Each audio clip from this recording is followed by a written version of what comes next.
కూసుమంచి మండలం కుక్కింద గ్రామం. నేను ఆదర్శైతున్నాను అక్కడ. నాకు ఇక్కడ మన దారేడులో పిలిచారండి, నాకు ఇన్వైట్ చేస్తే ఇక్కడ వచ్చారండి తోట చూడడానికి. చాలా తోట బాగుందండి, దగ్గర కాపు కణుపు దగ్గర ఉన్నాయి, చిట్టాకు బాగుంది, వెడల్పోయిన గుబురు వచ్చే గుణం బాగుంది. చాలా తోట అమోఘం, అద్భుతం అండి. నేను ఎక్కడ చూడలే ఇట్లాంటి ఫీల్డ్, నేను ఎక్కడ చూడలే. 15-16 ఫీల్డ్కి పోయినా కానీ ఎక్కడ, ఇది అద్భుతం, మిరాకిల్, చాలా బాగుంది. ఇది వేద డబ్బునైన వారి చిల్లి అండి. ఇది ఫస్ట్ కోత కోస్తున్నాము. దీని చూడండి ఎంత కలర్ఫుల్గా ఉందో, సైజ్ కూడా బాగుంది, ఫస్ట్ నాణ్యత కూడా బాగున్నదండి. మన తాలు గీలు మచ్చ గిచ్చ ఏమి లేకుండా చాలా మంచిగా ఉందండి. ఈ సంవత్సరం 20 క్వింటాలు పండినాడు అంటే గొప్పోడు.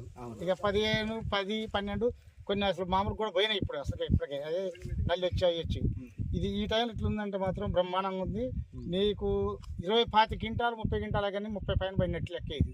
అంటే దీని ఒక చెట్టు యొక్క విధానం, క్రాప్ యొక్క విధానం, దీని పొజిషన్ అట్లుంది ఇప్పుడు ఈ టైంలో. అంటే ఈ టైం ఎప్పుడో నవంబర్లో డిసెంబర్లో ఉండేదానికంటే కూడా ఈ టైంలో ఉండటం చాలా గొప్పదా. నమస్కారం అండి, నా పేరు వేముల భాస్కర్ రావు. మాది రంగాపురం గ్రామం, ముగులపల్లి మండలం, జయశంకర్ భూపాలపల్లి డిస్టిక్.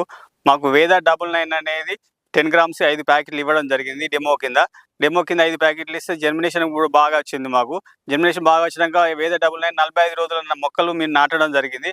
45 రోజుల మొక్కలు నాటిన తర్వాత గుబ్బురుగా మేము దుక్కిలో పైపాటుగా డిఏపి ప్లస్ 20 లాంటివి డ్రిప్ ద్వారానే సాగు చేస్తున్నాం. మేము వేయడం జరిగింది.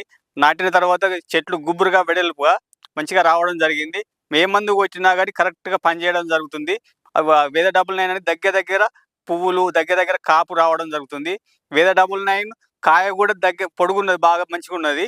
ఈ వేద 99 వాడడం వల్ల ఏంటంటే మనం ప్రతి ఒక్క మంది కొట్టినా కానీ వేద 99 దీనిలో మన కుర్చీ చెట్లు అనేది అసలే లేవు. కుర్చీ చెట్లు అంటే అసలే వేద 99 అసలే లేవు. అసలు ఒక్క కుర్చీ చెట్టు కూడా ఇలా లేదు. అట్లే దగ్గర కాపు ప్లస్ ఎన్ని కాయలు కావాలంటే అన్ని కాయలు బాగా కాసినాయి. కాకపోతే మీరు ఒకసారి ఫీల్డ్ చెక్ చేసుకున్నా పర్వాలేదు, అట్లా కాసినాయి. కాకపోతే దీనిలో తాలుగాయ అనేది ఒక తాలుగాయ కూడా కనబడడం లేదు. సైజు బాగున్నది, దగ్గర కాపు ఉన్నది, వెడల్పు మస్తు. ఒక్కొక్క చెట్టు మన గుబ్బురులాగా బాగా వెడల్పు వచ్చింది.